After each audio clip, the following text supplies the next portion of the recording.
Hi, my name is Gudrun from GE Designs, home of the Stripology Ruler. One question that I get asked a lot, how do I choose the color for a border on a quilt? Now, before we talk about color, first off, you gotta figure out what do you want your quilt to feel like? What do you want the overall aesthetic to be? If you want it to be a little bit more modern or contemporary, consider floating your borders where you just use the background and extend that out to the edges. You can also do asymmetrical borders, or like I'm showing here, choose something bold and modern, like a print that's really going to stand out and complement the minimalistic design. So for a more traditional look, creating a sharp frame with a darker symmetrical borders, matching the colors of the blocks, and something adding multiple borders, starting small and increasing out, like in this case. This always creates that very minimalistic, very traditional feel, where the tradition was to start with your narrow borders and then extend them out. Now, maybe you want to choose a light border. If you want a soft and airy feel or an open feel, that's a great choice. Also, if your quilt has mostly light colors and you want a seamless blended look, maybe you want to make a small quilt feel a little bit larger, or your quilt has a lot of dark tones and you want to kind of lighten it up and brighten it on the edges. If you'd rather have a dark border, these are some of the things to consider. When you want that really strong frame that makes the center pop, a dark option is always a good choice. When your quilt has mostly dark colors and you feel like a dark border will maintain that harmony, you carrying the same color out, or you want like a dramatic, rich look.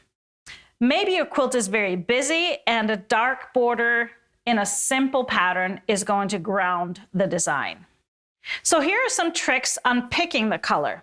Sometimes going with a medium value from the fabrics used in your middle of your quilt gives you kind of that middle ground and a perfect balance, as I show here. You can see some of the darker, sharper colors in the middle of the quilt, but choosing that middle ground is really going to make it feel harmonious.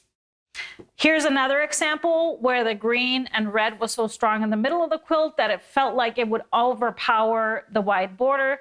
So choosing something in between, but still a fabric print that has the green and the red in it, so it really balances things out.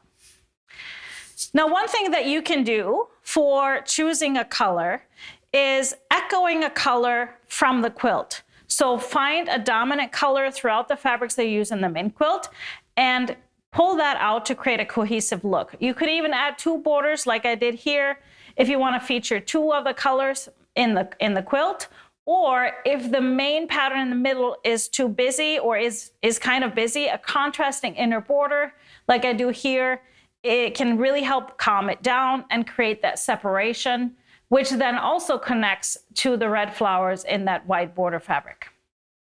Secondly, you can choose a fabric that you're actually using in the quilt. So for example, in this quilt, I had one print that was kind of darkest. It was a little bit loud in the main triangles of the quilt. So that was a perfect way to bring that to the outside to balance it and really make that statement with the frame. You can also choose a multicolored print that has a lot of the colors found in the blocks.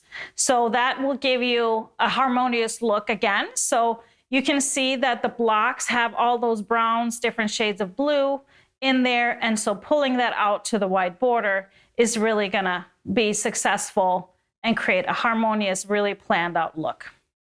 Make sure you always audition your choices. So I always try and lay fabric swatches right next to the quilt and then step back and see what feels right.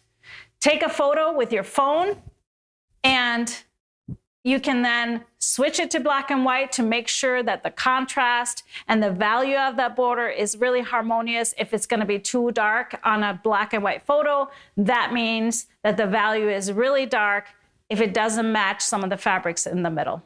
But again, it's all about personal preference. So test things out. Don't be afraid to try something new.